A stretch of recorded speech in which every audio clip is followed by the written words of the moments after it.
Men often find themselves blindsided by a culture that hates authentic masculinity, and many have given in and succumbed to the ever-evolving culture and woke society.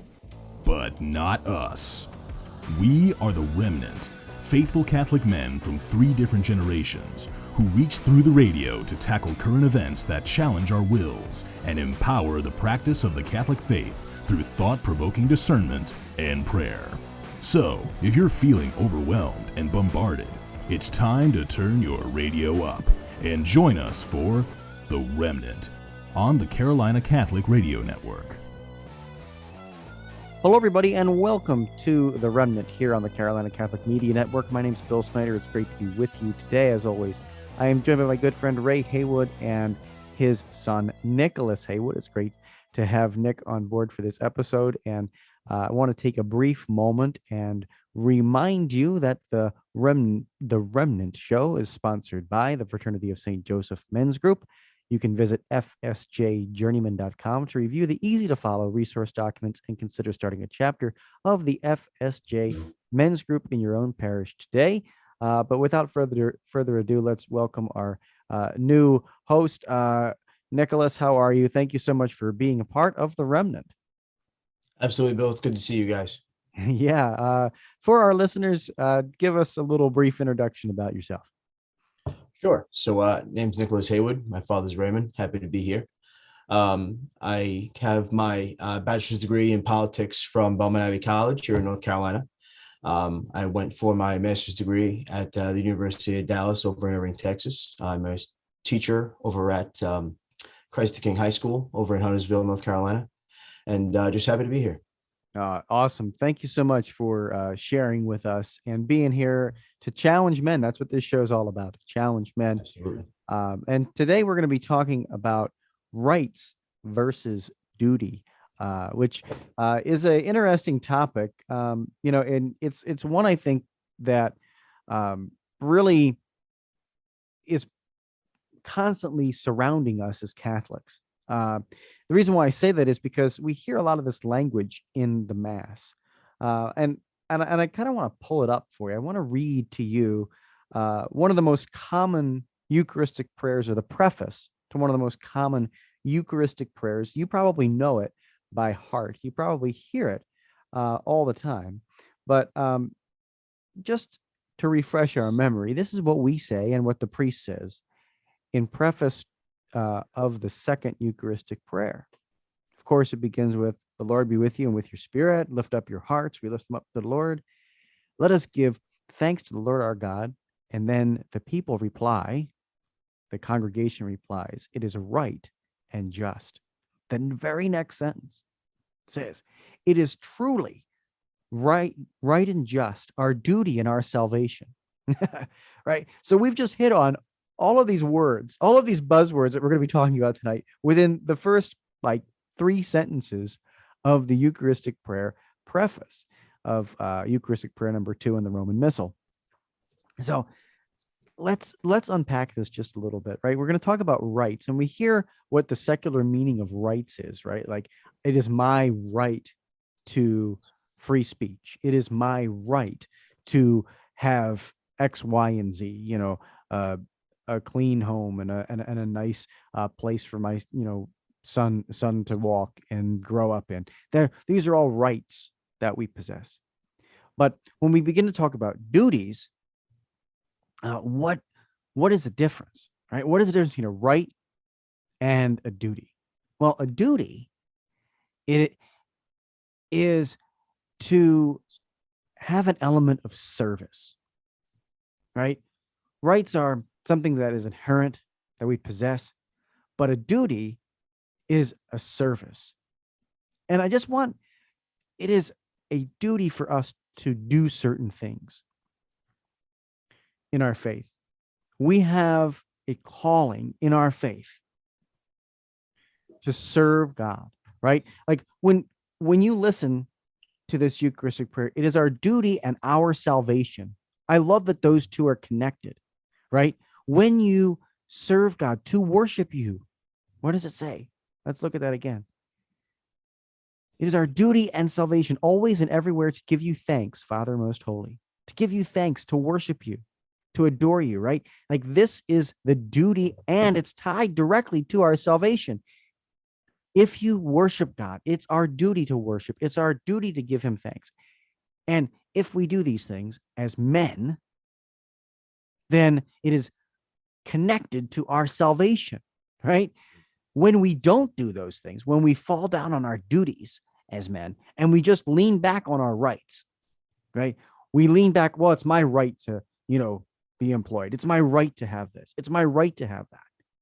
And I'm going to take without the giving part, the duty to serve, the duty to lift up. Like that to me is where this whole topic, begins and ends. This surrounds us every single Sunday. For those who are used to hearing the Eucharistic Prayer number 2, it's certainly the most common in my diocese, right? The Archdiocese of Milwaukee, where I live and reside, almost every single Sunday, my priest at our parish uses this prayer. And you go to another, parish for Mass, I hear this every single Sunday, and it reminds us that it is our duty to worship God, and all the other rights that we possess, or that are given to us, right? Like we can talk about some really important rights, and we should tonight, right? Like the right to life, the right to free speech, the right to all these things that are inherent to our being, the kind of things that we get to take and lean back on. But without serving, without putting that service out there, it's not, how do I want to say it?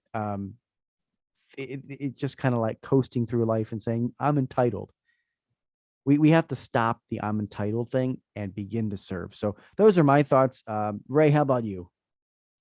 So, yes, our topic tonight is rights and duties. And if we do them well, then we get covered in grace and we get blessings. And I have a blessing tonight. I'm doing this show with my son, Nicholas, my oldest son. It's truly a blessing for me to be here with him.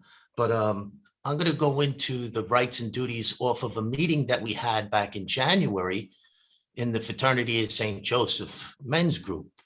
And a couple of the things that I took as takeaway points from that meeting, and I was intentional to write a few of them down. So when Nicholas decided the topic for tonight's show, I was able to go out and get my notes and just, fill in the blanks here. And some powerful stuff I wrote down. So rights are connected to duties. They are connected by responsibilities. We should look at them as gifts that can be taken away at will in our fallen humanity if we lack good intent in our application. Think about that, right? Rights and duties are not meant to conflict. So these are the comments that I'm writing down as we're talking about this at the men's group meeting. Awareness was placed on different areas of our lives where rights and duties are commonly found. And there were 4 key areas mentioned, which were politics, society, economy, and religion. And this was mentioned by Father Raymond. And he said religion last intentionally because he emphasized that religion is what's supposed to guide all of our rights and duties. So it was mentioned that people claim their rights, but very rarely do you hear anyone state their duties, right?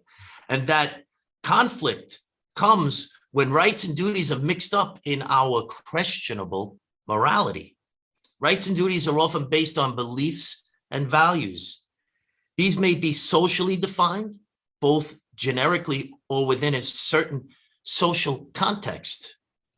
The sense of having rights can be woven into us in our formative years when parents are too generous. Let's think about that for a minute. How many parents are too generous? And then we have this entitlement that Bill was just hitting on. And then we have people that feel as though they have rights to things that they don't have rights to. And likewise, the sense of duty can be instilled by ensuring children carry out chores and are directed to help others. It's very important that we do that. With that being said, it's very common these days for parents to do the chores rather than to do the hard work of disciplining their children. I assure you that this approach comes at the expense of a peaceful resolve for all involved. I would like to end off with saying that rights are always connected to the right thinking and to good intent, and that our willingness to accept our duties in life are formed in our wills during our formative years. I'm sure you've heard me say formative years so many times if you've listened along in the ReMENant show, the ReMENant show. And, it's all about handing on to the next generation and preparing them well. And we have to be intentional to share with them what the rights are in true context and share with them the hard lessons of the duties within the discipline and the order that we place within the families that we love. What do you think, Nick? Good. Absolutely. Yeah. So, I sort of take things from the politics and economy side because that's what I've been doing for a while. So I think a good place to start at is, this idea of, rights versus duties or rights and duties. Because in the modern day, we see things as rights versus duties, and oftentimes we can just sort of eliminate the duty and then just sort of go with this right. So, we also have a lot of rights floating around nowadays. You'll hear a lot of people talk about, the right to abortion, the right to this, the right to that. And you can't rightly say that there's a right to abortion because there's no duty, to murder your children, or a right to contraception because there's no right to contracept children out of existence. There's no, right to physician-assisted suicide because nobody has the right to kill you. There's no duty to kill you. So I think that conversation would help us all out a lot. Everybody, sort of in any sort of Western society to sort of understand and get ourselves back to a little bit of sanity. And then, we also have the issue of sort of fiat rights, which I find to be more and more abundant as we're going along. So this is sort of the, the abortion topic, right?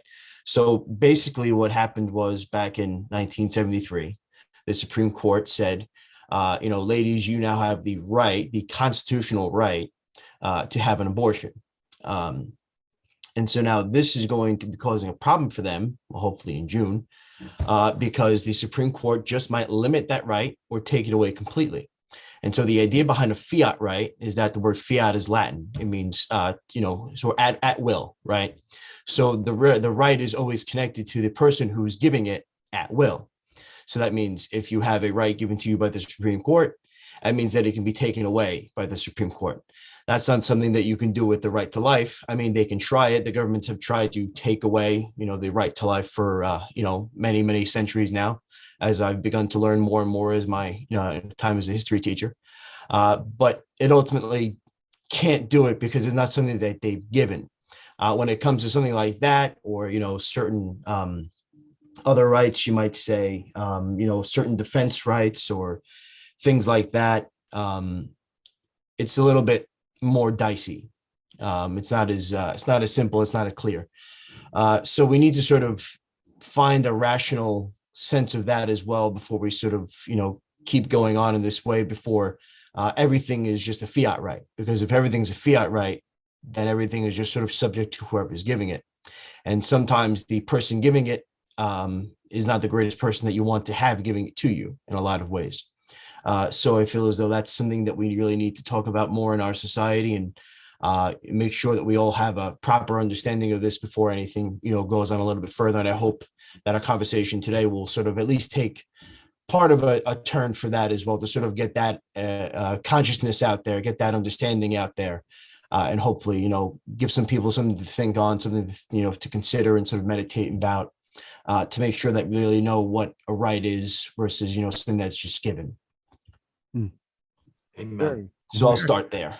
Very, very insightful. And so thank you, Absolutely. Nicholas, for that. And we do have to take a very short break here on the ReMENant, but when we come back, we always try to put a saint in your path, because, leaning on those Catholic saints and leaning on those who go before us is so, so important. So we're going to talk about our saint of the week, St. Robert Bellarmine, right after these messages here on the Carolina Catholic Media Network. We'll be right back.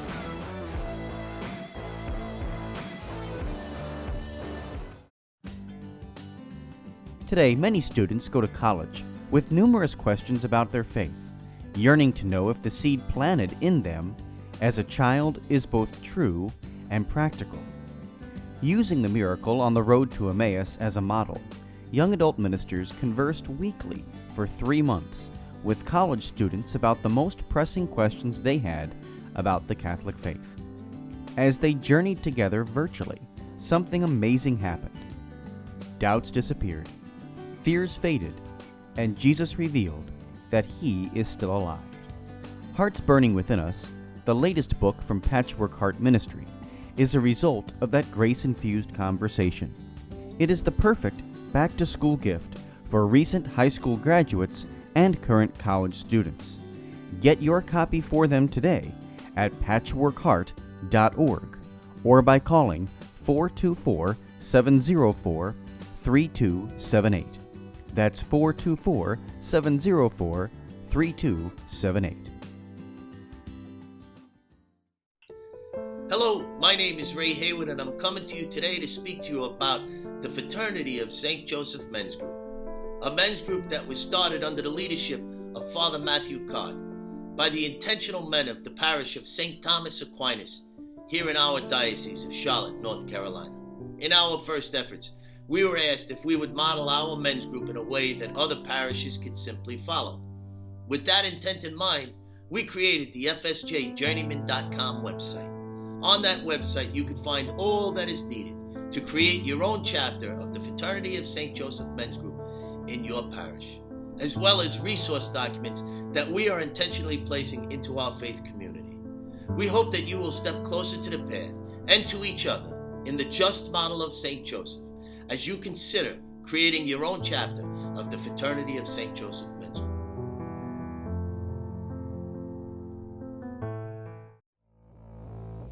Welcome back to The Remnant on the Carolina Catholic Radio Network. Welcome back to the ReMENant show, The Remnant. So this week, our saint is Saint Robert Bellarmine. And I want to share with you that as I was looking up the YouTube videos to do the research, the first YouTube that came up was from our friend Steve Gunningham and his Census Fidelium platform he has, his channel on YouTube. So he's local here in Charlotte, and he was actually at the men's conference a couple of weeks back. It was great to meet him and, start to build up that relationship with him. And if you have time and you're a YouTube surfer, and especially if you're looking up things about our faith, go to his channel of Census Fidelium and subscribe. So here we go. Saint Robert Bellarmine was born third out of 10 children on October 4th, 1542, was an Italian Jesuit and a cardinal. He was canonized as saint in 1930 and named Doctor of the Church, one of only 37. He was one of the most important figures in the Counter-Reformation effort. Bellarmine was a professor of the theology and later on a rector of the Roman College, and in 1602 became the Archbishop of Capua. He supported the reform decrees of the Council of Trent. Wow, man, powerful stuff, right? His feast day is September 17th, which happens to be the day that my grandfather was born. He penned The Art of Dying Well. He spoke often on the temporal power of the Pope and the position of the laity. This is powerful stuff that he spoke about and he penned. His writings surrounding the Reformation are what led him to become named a Doctor of the Church. So with all that he did, his life, there's so much more I could get into, but I could state that he truly understood his duties in handing on apostolic succession for future generations of Catholics. What do you think, Nick? I agree. Yeah. So St. Robert has a lot of sort of bona fides. He has a lot of, feathers in his cap. But the one that always sticks out to me is sort of his writings on government and things like that. Going back to the temporal government, that means, the powers of the Pope over the Papal States, back when that was still a thing, before the 1860s revolution in Italy. And so one of the things that he talks about in a lot of his government works is that he talks about, like, the forms of government, right? And so at the time that he's living in, you're sort of just on the cusp of going from sort of a good form of monarchy to sort of absolute monarchy. And absolute monarchy is basically the idea that the ruler, the king, queen, whoever it might be, has the absolute right to rule and kind of do whatever they wish in a certain sense, because they're essentially given that by God, instead of the usual way that things had been done since basically Charlemagne in the 9th century, in the 800s, by, sort of fiat by the Pope, sort of, the giving of the power by Pope, because he was the vicar of Christ. He is the, sort of the representative of God on earth. So one of the things that he talks about very specifically that's always sort of influenced me, and he sort of got it from St. Thomas Aquinas, was that there's the good form of government, and it basically incorporates the three forms of the government that Aristotle would talk about in his Politics. And basically at the top of the sort of pyramid, if you will, is going to be the monarch, right? And then below him you'll have the aristocracy, so the few rich, and then below that you have democracy, right? You have the people, and so everything's sort of set up properly, because the bottom part is the base for the top part, and then also for the very, very top, and they all have their individual duties and rights as well. So one of the duties of the the top part of the king is basically very, very simple. He's going to give you defense. He's going to protect the realm. He's going to do all the things that he really should be doing as king, but he's not going to, sort of overstep those bounds, try to take over the rights and duties of the aristocracy, because the aristocracy is that one level closer to the people. And then for the aristocracy, their whole thing is also protection of the people, but also making sure that, their interests are taken care of, which they live, so the matter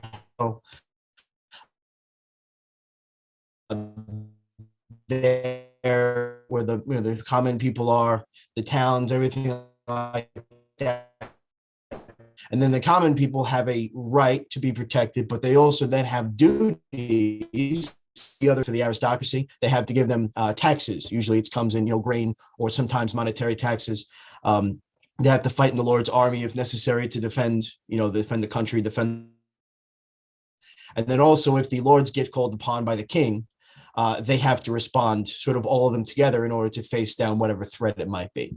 So sort of us talking about the rights and duties thing really made me think a lot on how St. Robert sort of talks about government, because that's sort of my background, and so that's the way I went into it. And I find it very interesting because instead of a government like we have now, or a sort of even a society that we have now that's so sort of dead set on rights against duties in our modern time, I find it very, very interesting that back in the old days, back in the 1500s, 1600s, we would have a person or a society even that is set towards that sort of proper understanding of government and everybody's place within sort of the structure of everything. So I mean that would probably be it. But also sort of to go a little bit further, St. Robert was somebody who really had to do a lot of judgments too. So, as sort of I forget his exact title, but he was one of the people who sort of was an adjudicator for the church. And he had to, a lot of controversies in his day. And so he had to sort of balance out that idea of, rights versus duties. And so, it's not easy to do sort of as an individual person. I know I went really macro to, sort of micro now, but it is a very interesting thing whenever you're that person in that sort of form of government, in order to, sort of figure out, how you can do certain things and deal with certain situations that may come your way that you have a duty to deal with in a proper fashion. Yeah, beautiful analysis, because and perfect jumping off point too, Nicholas, because one of the censures that he had to put forth was to his very good friend Galileo. Galileo was a good personal friend of St. Robert Bellarmine, and there was a controversy surrounding some issues with science and him, and he had to actually formally censure his friend. And I mean, who wants to call up your best friend and say, hey, we now have to formally censor you as part of as part of the Vatican. And who wants to do that, right? Well, he recognized, though, that he had a duty to do so. Regardless of his friendship, he had to say, I've got to censure you. And that's a duty. That's, a saintly man, being able to separate those two, the personal side and the theological side, and say, this is my duty. I have to act on behalf of the church, and I need to do this. Another thing that I think moves him into that saintly category, of course, is the fact that he was an amazing spiritual director to another saint, Saint Aloysius Gonzaga. Saint Aloysius was a Jesuit scholastic, meaning that he was studying for the priesthood, going through that process of becoming a priest. And he asked his spiritual director, St. Robert Bellarmine, if he could serve during a plague that hit Rome in 1591. I mean, kind of perfect for our times, right? With this coronavirus pandemic running around. Instead of retreating, St. Aloysius said, can I go serve the sick in these hospitals? And of course, Robert Bellarmine said, absolutely, you can go serve in these hospitals. It's a great thing to go do. Well, what happened? St. Aloysius passed away as a young man from this plague. He died in service to the church. But here's the amazing thing about the holiness of St. Robert Bellarmine. If you go today to the Church of St. Ignatius in Rome, if you travel over there and you see it, St. Robert Bellarmine is buried there. He requested that he be buried next to St. Aloysius Gonzaga. Now, if you look at this, the stature of somebody like Robert Bellarmine, who was a cardinal, he had all of this, authority that we just talked about, all of these responsibilities and rights. He could have had a much more positioned space for his burial. He could have had his own church. He could have had all of his own things, right? Because he truly was an influential person in our church. He's one of 37 doctors of the church at the time he was canonized. So you look at all of this, but he said, I want to be buried next to this young man who died who died in a saintly way, giving up his life for the church. That is such humility. It is beauty. And that right there goes to show us and goes to remind us those two things I talked about earlier. It is our duty and our salvation, right? That we hear those two words and they're connected together. Duties are intimately tied to our salvation, right? And when we implement, like Robert Bellarmine, and we live forth the duties that are our responsibility in life, as Ray talked about, right? There's responsibilities in life, those duties. When we carry them out, it is tied into our salvation. And so I just think it's a great saint to reflect on. Again, not a person I knew a ton about coming into the episode, but man, when you sit down and you read about his life, it's transformative. Lastly, I want to leave you with my ReMENant challenge. And I will say that what I would like you to do this week is, with the priest this week, try and do your best to drown out all the noise in the church and listen to the Eucharistic prayer with your whole heart. It's one of the hardest things to do, especially if you're a young dad or something, you're trying to wrangle your kids or whatever, but do your best to bury your head in your hands, kneeling there, and listen to the words of the Eucharistic prayer. Listen to that and pray it with the priest, right? And participate in those words. It is our duty and our salvation, because it will lift you up. So, Nicholas, how's your ReMENant challenge this week? So for my first ReMENant challenge, I would like to offer you guys this. Read the first part of St. John's Gospel, and also consider possibly reading some part of the social encyclicals of the church. Those are really good for really sort of understanding ourselves and, sort of the church and society, entire sort of social structure of salvation history. And so if you can read those and really get a good grasp on those, you'll have a better understanding of what justice is toward your fellow man. And hopefully we'll get back to that sort of that proper idea of rights and duties. So that's my challenge for you guys. Read St. John's Gospel, preferably the first part, and then also read some part of maybe Rerum Novarum or Centesimus Annus, one of the social encyclicals. Awesome. So my ReMENant challenge this week is going to be a little bit of a different spin.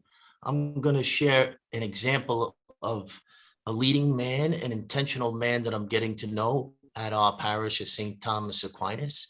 His name is Dan Alhout. I hope I said his last name correctly. But what Dan does is every second Saturday of the month, he gathers men together to pray outside of the Latrobe abortion mill here in Charlotte. And the last gathering that I went to, I found out something about Dan that spoke to me. And it's that he has 3 grown sons that live together. But not only do they live together, but they also work together. So when I heard this, I went over to Dan and I said, Dan, I understand that your sons live together, but not only do they live together, they work together. So he looked at me like, yes, so? I think that that's a true testament to his fatherhood, to not only to him, but his parenting, the parenting in his house, the way that family is raised, unbelievable. His response, I say so many times, you've heard me say in the past, the most important part of any conversation is what's not being said. So Dan's response to me that day spoke loud and clear to me that in his home, it's expected that everybody's going to get along and that living together would be normal, and getting along in a work environment would be just the norm for that family. It's pretty wild. And it's one of the things that I think that we could all set a bar to in the way that we approach our families. If we think, like me personally, I did a pretty good job as fathering. You've got to meet my son, Nicholas, right? I don't know if I fathered well enough where my 2 sons would live together. I just don't think it's possible. But so my challenge for us is to raise families where our children would think nothing of living and working together. Imagine that parenting in that house, right? So I also want to extend an invitation from Dan for anybody who would like to join him. And I've actually witnessed his sons shouldered up to Dan on any Saturday, second Saturday, 8:30 a.m. in front of the Latrobe abortion mill here in Charlotte. And, when he asked me to mention this, not only to the ReMENant audience, but also to the men's group, he said to me, share my email. And I want to tell you what his email is. His email is dad@bunchofkids.net. Isn't that awesome? What an awesome email address. And it just, again, it's a testament to Dan and the man that he is. I could imagine what it's like to grow up in his household. Mm, that's so beautiful. Wow, it's awesome. Wish I had that email address, folks. But anyway, I hope that you have a wonderful rest of your week. Big thanks to both Nicholas and Ray for joining us here on the ReMENant and on the Carolina Catholic Media Network. But may God bless you and your families until we meet next time. Thank you for joining the ReMENant today. For more information about us, email TheReMenantShow@gmail.com. That's the ReMenant show@gmail.com.